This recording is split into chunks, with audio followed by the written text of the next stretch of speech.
നമസ്കാരം. മാർക്കറ്റ് വാച്ചിലേക്ക് വീണ്ടും സ്വാഗതം. ഓഹരി വിപണിയെ സംബന്ധിച്ച പ്രേക്ഷകരുടെ സംശയങ്ങൾക്ക് മാർക്കറ്റ് വാച്ച് പതിവ് പോലെ പരിഹാരം നിർദ്ദേശിക്കുന്നു. ഹെഡ്ജ് ഇഗ്രീസിന്റെ ചീഫ് എക്സിക്യൂട്ടീവ് ഓഫീസറായ എൻ ഭുവനേന്ദ്രനാണ് ഈ എപ്പിസോഡിൽ മാർക്കറ്റ് വാച്ചിൽ പങ്കെടുക്കുന്നത്. വളരെ പ്രധാനപ്പെട്ട ഒരു വാരമാണ് കടന്നുപോയത്.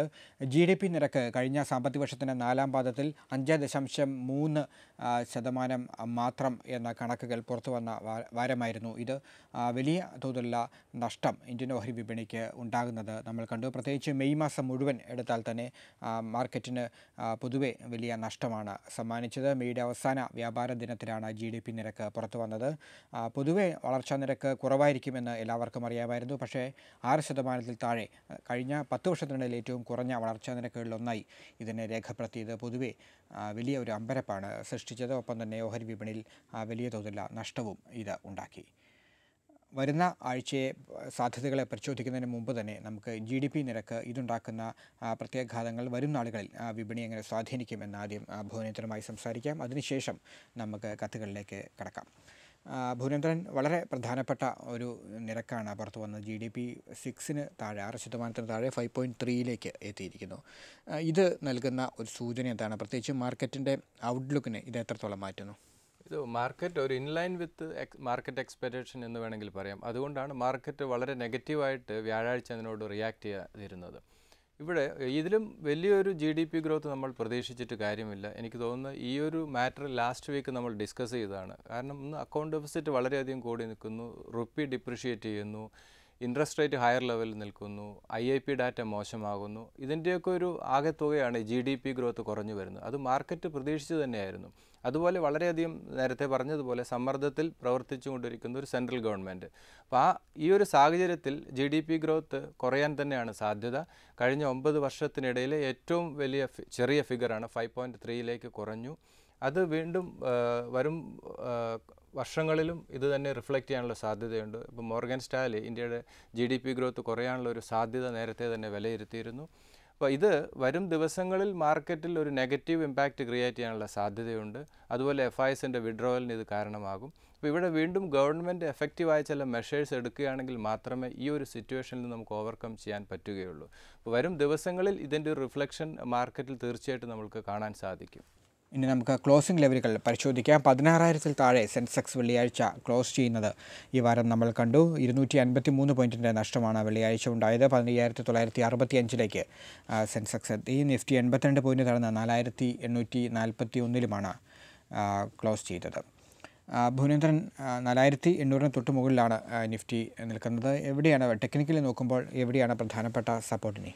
ടെക്നിക്കലി മാർക്കറ്റ് ഒരു സപ്പോർട്ട് സോണിലാണ് ക്ലോസിംഗ് രേഖപ്പെടുത്തിയിരിക്കുന്നത്. ഫ്രൈഡേ മാർക്കറ്റ് ഇത്രയും ഒരു ഡ്രാസ്റ്റിക് ഡൗൺ വരാൻ കാരണം യൂറോപ്പിൽ നിന്ന് വന്ന മോശം ഡാറ്റ, അതുപോലെ US നിന്ന് ഫ്രൈഡേ നൈറ്റ് വരാനിരിക്കുന്ന മോശം അൺഎംപ്ലോയ്മെൻറ്റ്, ഇത് രണ്ടും മോശമാകും എന്നുള്ളൊരു വിലയിരുത്തൽ ഗ്ലോബൽ മാർക്കറ്റിലെല്ലാം തന്നെ ഒരു സെൽ ഓഫ് ഉണ്ടായി. അതിൻ്റെ റിഫ്ലക്ഷൻ, അതുപോലെ തന്നെ GDP ഗ്രോത്ത് കുറയുന്നത് കൊണ്ട് ഒരു ഇൻട്രസ്റ്റ് റേറ്റ് കട്ട് അല്ലെങ്കിൽ റേറ്റ് കട്ട് മാർക്കറ്റ് പ്രതീക്ഷിച്ചു. അതുകൊണ്ടായിരുന്നു വ്യാഴാഴ്ച ബാങ്കിങ് സ്റ്റോക്കുകളൊക്കെ തന്നെ പോസിറ്റീവ് സോണിലേക്ക് മൂവ് ചെയ്തത്. ഫ്രൈഡേയും അതിൻ്റെ റിഫ്ലക്ഷൻ കണ്ടു. എന്നാൽ GDP ഗ്രോത്തിനെ കുറിച്ചുള്ള ഒരു വിലയിരുത്തൽ, ഇമ്മീഡിയറ്റ് ഒരു റേറ്റ് കട്ട് വരാനുള്ള സാധ്യത കുറവ്, ഇതൊക്കെ വീണ്ടും മാർക്കറ്റിൽ ഒരു സെൽ ഓഫിന് കാരണമായി ബാങ്കിങ് സ്റ്റോക്കുകളെല്ലാം തന്നെ ലോവർ ലെവലിലേക്ക് മൂവ് ചെയ്യുന്നതാണ് നമ്മൾ കണ്ടത്. ടെക്നിക്കലി മാർക്കറ്റ് ഒരു സപ്പോർട്ട് സോണിലാണ്. 4,750 800 to 750 എന്ന് പറയുന്ന ഒരു സപ്പോർട്ട് സോണിലാണ് ഇമ്മീഡിയറ്റ് മാർക്കറ്റിലൊരു സപ്പോർട്ട് ലഭിക്കാൻ സാധ്യത. കാരണം ഗ്ലോബൽ മാർക്കറ്റ് എല്ലാം തന്നെ ലാസ്റ്റ് 2 months ആയിട്ട് കണ്ടിന്യൂസ് ഡൗൺ സൈഡിലേക്ക് മൂവ് ചെയ്തുകൊണ്ടിരിക്കുകയാണ്. അപ്പോൾ ഒരു ഷോർട്ട് ടൈം പോയിന്റ് ഓഫ് വ്യൂവിൽ മാർക്കറ്റിൽ ഒരു പുൾ ബാക്കിനുള്ള സാധ്യതയുണ്ട്. അത് ഗ്ലോബൽ മാർക്കറ്റിലും ഇന്ത്യൻ മാർക്കറ്റിലും നമുക്ക് പ്രതീക്ഷിക്കാം. ഇപ്പോൾ ലാസ്റ്റ് വീക്ക് മാർക്കറ്റ് ഒരവസരത്തിൽ 5,000 എബവ് ക്ലോസിംഗ് രേഖപ്പെടുത്തിയെങ്കിലും അതിന് മുകളിൽ സസ്റ്റെയിൻ ചെയ്യാൻ മാർക്കറ്റിന് കഴിഞ്ഞില്ല. ഒരവസരത്തിൽ റുപ്പി 56 മാർക്ക് ബ്രേക്ക് ചെയ്ത് മുകളിലേക്ക് പോകുന്നത് നമ്മൾ കണ്ടു. അത് റുപ്പി ഇത്രത്തോളം ഡിപ്രിഷിയേറ്റ് ചെയ്യുന്ന വലിയൊരു സെല്ലിംഗ് പ്രഷർ വീണ്ടും മാർക്കറ്റിൽ ക്രിയേറ്റ് ചെയ്തു. അപ്പോൾ ഇതൊക്കെയാണ് ഇന്ത്യ ഫേസ് ചെയ്യുന്ന പ്രോബ്ലം. അതുതന്നെയാണ് 5,020 വരെ മാർക്കറ്റ് വന്നതിന് ശേഷം വീണ്ടും ഹയർ ലെവൽ കണ്ടിന്യൂ ചെയ്യാൻ മാർക്കറ്റിന് കഴിയുന്നില്ല. അതിനുശേഷം 2 ദിവസം കൊണ്ട് മാർക്കറ്റ് കണ്ടിന്യൂസ് ഡൗൺ സൈഡിലേക്ക് മൂവ് ചെയ്യുന്നതാണ് നമ്മൾ കണ്ടത്. മൺഡേ മാർക്കറ്റിൽ ഒരു പോസിറ്റീവ് മൊമെൻറ്റം ക്രിയേറ്റ് ചെയ്യാൻ കഴിഞ്ഞു. അതിൻ്റെ പ്രധാന റീസൺ പോലും റുപ്പി ഒരു സ്ട്രെങ്തൻ ആകുന്ന ഒരു സൈൻ കണ്ടു. അതിൻ്റെ റിഫ്ലക്ഷൻ സ്റ്റോക്ക് മാർക്കറ്റിൽ ഇമ്മീഡിയറ്റ് സ്റ്റോക്ക് കുറച്ച് അപ്സൈഡിലേക്ക് മൂവ് ചെയ്യുന്നത് നമ്മൾ കണ്ടു. അതുപോലെ തന്നെ മോഡി ഇന്ത്യയുടെ ഈ ഒരു റുപ്പി ഡിപ്രിസിയേഷൻ, സോവറിൻ റേറ്റിങ്ങിനെ ബാധിക്കാനുള്ള സാധ്യത കുറവ്, ഇതൊക്കെ വിലയിരുത്തിയതുകൊണ്ടായിരുന്നു മൺഡേ ഒരു പോസിറ്റീവ് സോണിലേക്ക് മാർക്കറ്റ് മൂവ് ചെയ്തു. ചൊവ്വാഴ്ച വീണ്ടും മാർക്കറ്റിന് ഒരു പോസിറ്റീവ് മൂവ്മെൻറ്റം കണ്ടിന്യൂ ചെയ്യാൻ സാധിച്ചു. എന്നാൽ വരും ദിവസങ്ങളിൽ വീണ്ടും റുപ്പി വീക്കാകുന്ന ഒരു സാഹചര്യമുണ്ടായി. വീണ്ടും അതുപോലെ ഗ്ലോബൽ ന്യൂസുകളെല്ലാം നെഗറ്റീവായി മാർക്കറ്റിൽ വീണ്ടും ഒരു സെല്ലിംഗ് പ്രഷർ ക്രിയേറ്റ് ചെയ്തു. GDP ഗ്രോത്ത് വന്ന ദിവസങ്ങളിൽ FIs വലിയൊരു സെല്ലിംഗ് സൈഡിലേക്ക് പോയി. ഏകദേശം 600 കോടി രൂപയുടെ സെല്ലിംഗ് ആണ് FIs നടത്തിയത്. അതുപോലെ തന്നെ ഡൊമസ്റ്റിക് ഇൻസ്റ്റിറ്റ്യൂഷനും സെല്ലിംഗ് സൈഡിലേക്ക് വന്നു. അപ്പോൾ ഈ GDP വന്ന വ്യാഴാഴ്ച 2 ഇൻസ്റ്റിറ്റ്യൂഷനും മാർക്കറ്റിൽ ക്യാഷ് മാർക്കറ്റിൽ സെല്ലിംഗ് സൈഡിലേക്ക് പോയി. ദെൻ ഫ്രൈഡേയും സെയിം സിറ്റുവേഷൻ റിപ്പീറ്റ് ചെയ്തു. മാർക്കറ്റ് വീണ്ടും ഒരു വളരെയധികം ലോവർ ലെവലിലേക്ക് മൂവ് ചെയ്യുന്നതാണ് നമ്മൾ കണ്ടത്.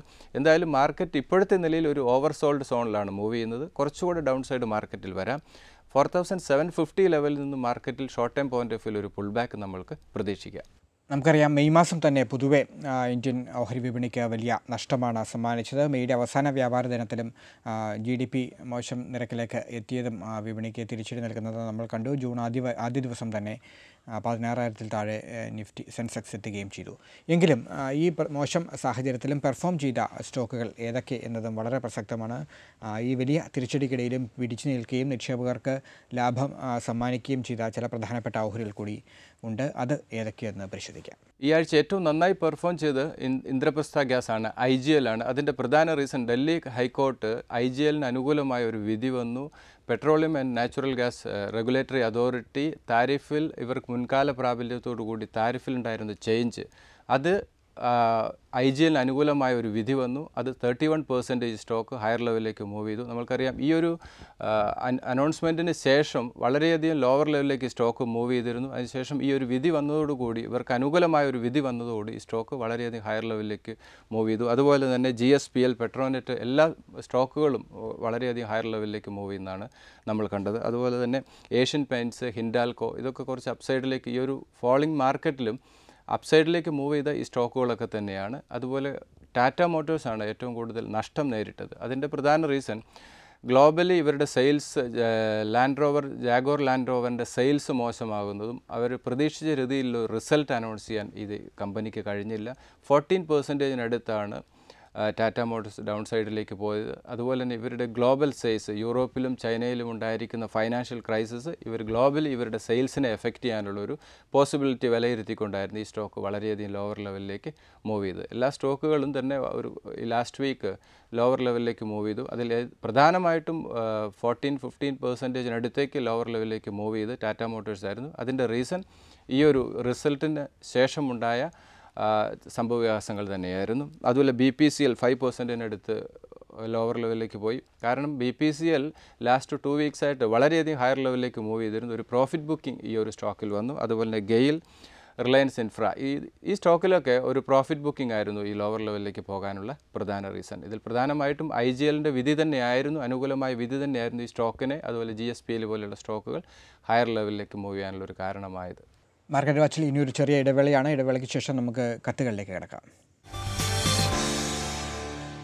മാർക്കറ്റ് വാച്ചിലേക്ക് വീണ്ടും സ്വാഗതം. നമ്മൾ കത്തുകളിലേക്ക് കിടക്കുന്നു. ഈ ലക്കം ആദ്യം ലഭിച്ച കത്ത് ശ്രീ നിതിൻ ജോസഫിൻ്റെതാണ്. അദ്ദേഹത്തിന് അറിയേണ്ടത് IOCL, Tata Motors, Reliance industries and Infosys. Fundamentally വളരെ നല്ല ഒരു പോർട്ട്ഫോളിയോ ആണ്. IOCL ഇപ്പോഴത്തെ നിലയിൽ ഒരു ബൈ റെക്കമെൻഡേഷൻ അഡ്വൈസബിൾ ആണ്. 240 and 225 ലെവൽ സേഫ് ആയിട്ടുള്ള ഒരു എൻട്രി ലെവലാണ്. അതുപോലെ 270 ആണ് സ്റ്റോക്കിൽ ഇമ്മീഡിയറ്റ് റെസിസ്റ്റൻസ്.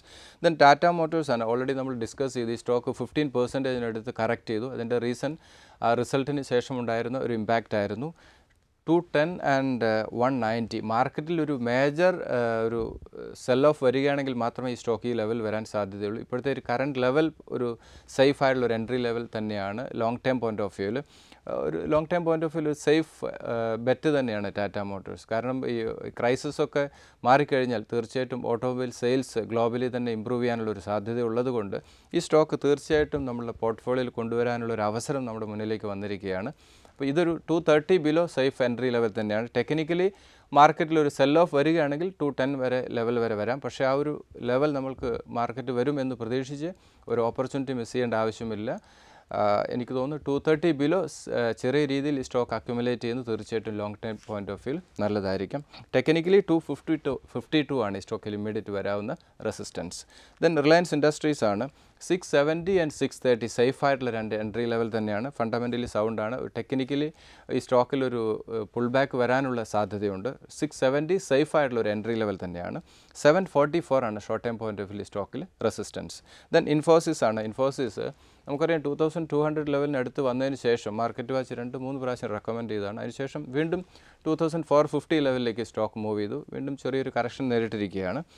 2190 ആണ് ഫസ്റ്റ് എൻട്രി ലെവൽ. ദെൻ 1980 ലെവലിലേക്ക് വരണമെങ്കിൽ മാർക്കറ്റിൽ വീണ്ടും വലിയൊരു സെൽ ഓഫ് റുപ്പി വീണ്ടും സ്ട്രെങ്തൻ ആകുന്ന ഒരു സാഹചര്യം വരികയാണെങ്കിൽ മാത്രമേ ഇൻഫോസിസ് വീണ്ടും ലോവർ ലെവലിലേക്ക് പോകാനുള്ളൊരു സാധ്യതയുള്ളൂ.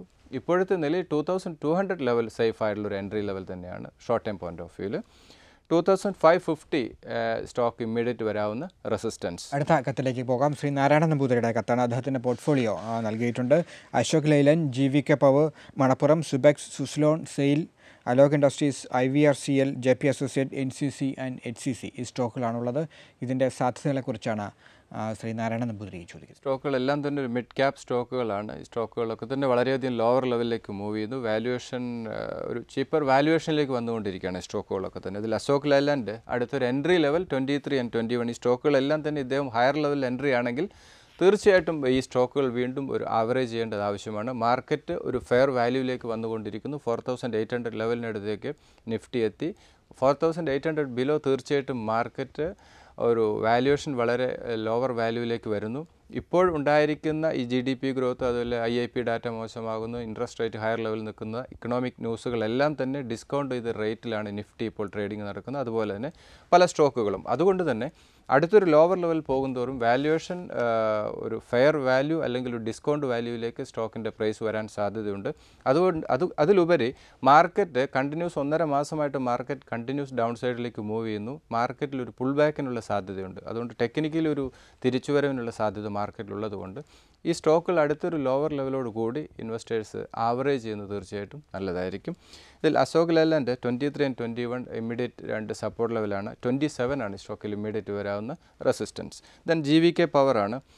GVK പവർ 11 രൂപ ആൻഡ് 10 രൂപ രണ്ട് ലെവലാണ്. ടെക്നിക്കലി ഒരു സെൽ ഓഫ് വരികയാണെങ്കിൽ 11 റുപ്പി ആൻഡ് 10 റുപ്പി വരെ വരാനുള്ള ഒരു സാധ്യതയുണ്ട്. 14 ആണ് സ്റ്റോക്കിൽ ഇമ്മീഡിയറ്റ് വരാവുന്ന റെസിസ്റ്റൻസ്. നമുക്കറിയാം വളരെ ലോവർ ലെവലിൽ നിന്നും വളരെ ശക്തമായിട്ടുള്ള പുൾ ബാക്ക് ലഭിച്ചു.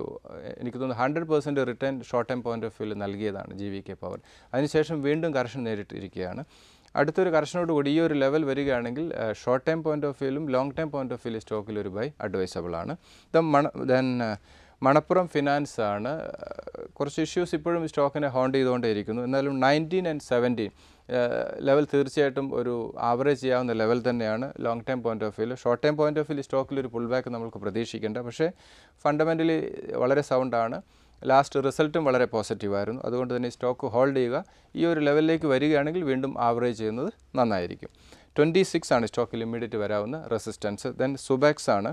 20 and 18 രണ്ട് സപ്പോർട്ട് ലെവലാണ്. 26 ആണ് സ്റ്റോക്കിൽ ഇമ്മീഡിയറ്റ് വരാവുന്ന റെസിസ്റ്റൻസ്. Then Suzlon 15 and 13. എനിക്ക് തോന്നുന്നത് സുസ്ലോണിൻ്റെ വാല്യുവേഷൻ 15 ലെവൽ സേഫ് ആയിട്ടുള്ളൊരു എൻട്രി തന്നെയാണ്. കാരണം ഡൗൺ സൈഡ് റിസ്ക് ഈ സ്റ്റോക്കിൽ വളരെയധികം കുറവാണ്. പുതിയ ഓർഡേഴ്സ് വളരെയധികം ഇവർക്ക് ലഭിച്ചിട്ടുണ്ട്. അതുകൊണ്ട് ഈ സ്റ്റോക്ക് ഹോൾഡ് ചെയ്യുക.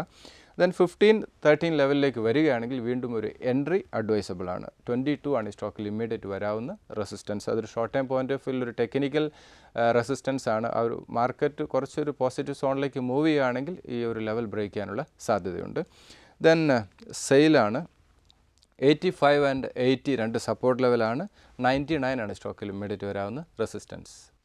ദെൻ അലോക് ഇൻഡസ്ട്രീസ് ആണ്. അലോക് ഇൻഡസ്ട്രീസും same thing, downside risk കുറവാണ്. ലോ ബീറ്റ സ്റ്റോക്കാണ്. 17 and 16 ഈ സ്റ്റോക്കിലൊക്കെ ഇൻവെസ്റ്റ്മെൻറ്റ് നടത്തുന്ന നിക്ഷേപകർ അടുത്തൊരു 2 year ടൈം ഫ്രെയിമോട് കൂടിയുള്ളൊരു ഇൻവെസ്റ്റ്മെൻ്റ് ആയിരിക്കും അഡ്വൈസബിൾ. കാരണം സ്റ്റോക്കിൽ ഡൗൺ സൈഡ് റിസ്ക് കുറവാണ്. അതേസമയം ഷോർട്ട് ടൈം ഒരു ഗെയിൻ കിട്ടാനുള്ള സാധ്യതയും കുറവാണ്. 17 and 16 രണ്ട് സപ്പോർട്ട് ലെവൽ. 21 ആണ് സ്റ്റോക്കിൽ ഇമ്മീഡിയറ്റ് റെസിസ്റ്റൻസ്. ദെൻ IVRCL ആണ്. ഈ സ്റ്റോക്കും വളരെ ഷാർപ്പ് ഒരു പുൾ ബാക്കിന് ശേഷം കറക്ഷൻ നേരിട്ടുകൊണ്ടിരിക്കുകയാണ്. 33 and 30 രണ്ട് സപ്പോർട്ട് ലെവലാണ്. 42 സ്റ്റോക്കിൽ ഇമ്മീഡിയറ്റ് വരാവുന്ന റെസിസ്റ്റൻസ്. അടുത്തത് JP അസോസിയേറ്റ്സ് ആണ്. വാല്യുവേഷൻ വളരെ ഒരു ഫെയർ വാല്യൂവിലേക്ക് സ്റ്റോക്ക് മൂവ് ചെയ്തുകൊണ്ടേയിരിക്കുന്നു. 57 and 54 രണ്ട് സേഫായിട്ടുള്ള എൻട്രിയാണ്. റീറ്റെയിൽ ഇൻവെസ്റ്റേഴ്സിന് നിക്ഷേപത്തിന് പരിഗണിക്കാവുന്ന ലെവലാണ് 57 and 54. ഈ സ്റ്റോക്കിൽ ഇമ്മീഡിയറ്റ് 70 ലെവൽ ഒരു മേജർ റെസിസ്റ്റൻസ് ആണ്. ആ ഒരു ലെവൽ ബ്രേക്ക് ചെയ്യുകയാണെങ്കിൽ മാത്രമേ അടുത്തൊരു ഹയർ ലെവൽ നമുക്ക് പ്രതീക്ഷിക്കാൻ സാധിക്കുകയുള്ളൂ. ദെൻ NCC ആണ് 27 and 25 രണ്ട് സപ്പോർട്ട് ലെവലാണ്. 33 ആണ് ഈ സ്റ്റോക്കിൽ ഇമ്മീഡിയറ്റ് വരാവുന്ന റെസിസ്റ്റൻസ്. ദെൻ HCC ആണ് 15 and 13 രണ്ട് സപ്പോർട്ട് ലെവലാണ്. 20 ആണ് ഈ സ്റ്റോക്കിൽ ഇമ്മീഡിയറ്റ് വരാവുന്ന റെസിസ്റ്റൻസ്. ഇതിൽ ഇൻഫ്രാസ്ട്രക്ചർ സ്റ്റോക്കുകൾക്ക് കൂടുതൽ വെയിറ്റേജ് നൽകിയിട്ടുണ്ട്. എനിക്ക് തോന്നുന്നു കുറച്ച് സ്റ്റോക്കുകൾ അടുത്തൊരു ഹയർ ലെവലിലേക്ക് മാർക്കറ്റ് മൂവ് ചെയ്യുമ്പോൾ ഒരു പുൾ ബാക്ക് ലഭിക്കുമ്പോൾ ഇതിൽ നിന്ന് കുറച്ച് എക്സ്പോഷർ കട്ട് ചെയ്ത് കുറച്ച് ബാങ്കിങ് സെക്ടറിലേക്ക് മൂവ് ചെയ്യുന്നത് തീർച്ചയായിട്ടും നന്നായിരിക്കും. മാർക്കറ്റ് വാച്ചിൽ ഒരു ചെറിയ ഇടവേള കൂടി. മാർക്കറ്റ് വാച്ച് വീണ്ടും തുടരുന്നു. അടുത്ത കത്തിലേക്ക് പോകാം. ശ്രീ അജിത്തിൻ്റെ കത്താണ്. അദ്ദേഹത്തിന് അറിയേണ്ടത് Jindal well, Punj Lloyd and Sesa Goa. Jindal world fundamentally സൗണ്ടാണ്. 83 ആണ് ഇമ്മീഡിയറ്റ് വരാവുന്ന സപ്പോർട്ട്. 83 ബ്രേക്ക് ആണെങ്കിൽ 78. ഈ രണ്ട് ലെവൽ തീർച്ചയായിട്ടും long time point of view entry advisable ആണ്. 106 ആണ് സ്റ്റോക്കിൽ ഇമ്മീഡിയറ്റ് വരാവുന്ന resistance. Then punch Lloyd 40 and 37 long time point of view ഒരു ബൈ. ഇപ്പോഴത്തെ നിലയിൽ വാല്യുവേഷൻ വീണ്ടും ലോവർ ലെവലിലേക്ക് വരുന്നു. ഡൗൺ സൈഡ് റിസ്ക് ഈ സ്റ്റോക്കിൽ കുറവാണ്. നമുക്കറിയാം ജനുവരിയോട് കൂടി പുഞ്ച് ലോയിഡ് ഇതേ രീതിയിൽ തന്നെ 33 ലെവലിലേക്ക് വന്നതിന് ശേഷം വളരെ ഷാർപ്പായിട്ടുള്ളൊരു പുൾ ബാക്ക് ലഭിച്ചു. അപ്പോൾ നമുക്ക് ഓപ്പർച്യൂണിറ്റി മിസ്സാകാതിരിക്കാൻ വീണ്ടും ഇപ്പോഴത്തെ നിലയിൽ അടുത്തൊരു കറക്ഷനോടുകൂടി സ്റ്റോക്കിൽ ഒരു ബൈ അഡ്വൈസബിൾ ആണ്. 40 and 37 രണ്ട് സപ്പോർട്ട് ലെവലാണ്. 48 ആണ് സ്റ്റോക്കിൽ ഇമ്മീഡിയറ്റ് വരാവുന്ന റെസിസ്റ്റൻസ്. ദെൻ സെസഗോവയാണ് 172 and 163. Short time point of view ഒരു ബൈ ഈ സ്റ്റോക്കിൽ അഡ്വൈസബിൾ ആണ്. ഒരു ഹൈ ബീറ്റ സ്റ്റോക്ക് തന്നെയാണ്. കുറച്ച് നാളുകളായി സ്റ്റോക്കിൽ മൂവ്മെൻറ്റ് വളരെയധികം കുറവാണ്. 192 ആണ് ഈ സ്റ്റോക്കിൽ ഇമ്മീഡിയറ്റ് വരാവുന്ന റെസിസ്റ്റൻസ്. ഇദ്ദേഹത്തിൻ്റെ 3 സ്റ്റോക്കുകളും ഫണ്ടമെൻ്റലി വളരെ സൗണ്ടാണ്. അടുത്ത സപ്പോർട്ട് ലെവൽ വരുന്നതോടുകൂടി എഗെയിൻ ഒരു ഫർദർ ഒരു ബൈ ഈ സ്റ്റോക്കിൽ അഡ്വൈസബിൾ ആണ്. മാർക്കറ്റ് വാച്ചിൻ്റെ ഇലക്കത്തിൻ്റെ അവസാന ഭാഗത്തിലേക്ക് നമ്മൾ എത്തുന്നു. നമുക്കറിയാം വിപണി താഴോട്ട് തന്നെയാണ്. 4841 നിഫ്റ്റിയുടെ ക്ലോസിംഗ് വെള്ളിയാഴ്ച ഉണ്ടായത്. കൂടുതൽ ലോവർ ലെവലിലേക്ക് വിപണി പോകുമോ എന്നൊരു പൊതു സംശയം നിക്ഷേപകർക്കുണ്ട്. അതുകൊണ്ട് തന്നെ റീറ്റെയിൽ നിക്ഷേപകർ ഈ അവസരം ഒരു ബൈയിങ് ഓപ്പർച്യൂണിറ്റി ആയിട്ട് എത്രത്തോളം ഉപയോഗിക്കാൻ അവർക്ക് സാധിക്കും? ഞാൻ ലാസ്റ്റ് വീക്ക് പറഞ്ഞു മാർക്കറ്റ് കുറച്ചുകൂടെ ലോവർ ലെവൽ പോകാനാണ് സാധ്യത കൂടുതൽ. എന്നാൽ ഇപ്പോഴത്തെ നിലയിൽ ടെക്നിക്കലി മാർക്കറ്റ് കുറച്ചുകൂടെ ഈ ഒരു ലോവർ ലെവലിന് ശേഷം മാർക്കറ്റ് ചിലപ്പോൾ 4750 4800 ലെവൽ ഒരു സപ്പോർട്ട് സോണായിട്ട് മാറാം. ആ ഒരു ലെവലിൽ നിന്നും ഗ്ലോബൽ മാർക്കറ്റുകളെല്ലാം തന്നെ ഒരു പുൾ ബാക്ക് വരാനുള്ളൊരു സാധ്യതയുണ്ട്. കാരണം ലാസ്റ്റ് 2 months ആയിട്ട് മാർക്കറ്റ് കണ്ടിന്യൂസ് ഡൗൺ സൈഡിലേക്ക് മൂവ് ചെയ്യുകയാണ്. അത് ഇന്ത്യൻ മാർക്കറ്റിലും അതിൻ്റെ റിഫ്ലക്ഷൻ നമ്മൾ കണ്ടു. അപ്പോൾ ഇപ്പോഴത്തെ നിലയിൽ മാർക്കറ്റ് ഈ ഒരു ലെവലിൽ നിന്ന് വീണ്ടും സപ്പോർട്ട് ലഭിക്കാം. ലാസ്റ്റ് വീക്ക് നമ്മൾക്കറിയാം ഒരു അവസരത്തിൽ 5020 വരെ നിഫ്റ്റി വന്നതിന് ശേഷമാണ് ഈ ഒരു കറക്ഷൻ നേരിട്ടിരിക്കുന്നത്. അപ്പോൾ വീണ്ടും റീറ്റെയിൽ ഇൻവെസ്റ്റേഴ്സിനെ സംബന്ധിച്ച് വാല്യുവേഷൻ വളരെയധികം ലോവർ ലെവലിലേക്ക് വരികയാണ്. ഇതിനു മുമ്പ് നമ്മൾക്ക് അറിയാം 4530 ലെവലിൽ നിന്നാണ് ഒരു അവസരത്തിൽ മാർക്കറ്റ് 5650 വരെ ഹയർ ലെവലിലേക്ക് മൂവ് ചെയ്ത് സെയിം ഇക്കണോമിക് സിറ്റുവേഷനിൽ. അപ്പോൾ ഏത് സമയത്താണ് FISൻ്റെ ഒരു ബൈയിങ് വരിക, അതല്ലെങ്കിൽ ഇക്കണോമിക് സിറ്റുവേഷനിൽ ഏത് സമയത്ത് മാറ്റം വരാം, അതല്ലെങ്കിൽ ഗവൺമെൻറ് ഇൻട്രസ്റ്റ് റേറ്റ് കട്ട് ചെയ്യാനുള്ള ഒരു സാധ്യത, റേറ്റ് കട്ടിനുള്ള സാധ്യത, ഇതൊക്കെ തീർച്ചയായിട്ടും മാർക്കറ്റിലുണ്ട്. അതുകൊണ്ട് റീറ്റെയിൽ ഇൻവെസ്റ്റേഴ്സ് ഏറ്റവും ലോവർ ലെവൽ ഒരു സ്റ്റോക്ക് ബൈയിങ് നടത്തുക എന്നുള്ളത് അഡ്വൈസബിൾ അല്ല, അതല്ലെങ്കിൽ അത് പോസിബിൾ അല്ല. അതുകൊണ്ട് ഇപ്പോഴത്തെ നിലയിൽ വാല്യുവേഷൻ വളരെയധികം ലോവർ ലെവലിലേക്ക് വന്നുകൊണ്ടിരിക്കുന്ന ഈ സാഹചര്യത്തിൽ 4800 ബിലോ മാർക്കറ്റ് വരുന്നതോറും വാല്യുവേഷൻ വളരെ ഒരു ചീപ്പർ വാല്യുവേഷനിലേക്ക് വരുന്നു. അതൊരു ഇൻവെസ്റ്റ്മെൻറ്റിനുള്ള അവസരമായിട്ട് റീറ്റെയിൽ ഇൻവെസ്റ്റേഴ്സ് കാണുന്നതായിരിക്കും നല്ലത്.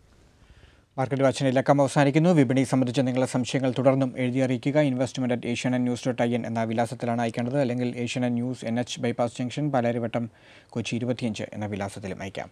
ഹെഡ്ജ് ക്രിയേഴ്സിൻ്റെ ചീഫ് എക്സിക്യൂട്ടീവ് ഓഫീസറായ ഭുവനേന്ദ്രനാണ് മാർക്കറ്റ് വാച്ചിലൂടെ നിങ്ങളുടെ സംശയങ്ങൾക്ക് മറുപടി നൽകുന്നത്. മാർക്കറ്റ് വാച്ച് ഇനി അടുത്തയാഴ്ച ഇതേ ദിവസം ഇതേ സമയം. നമസ്കാരം.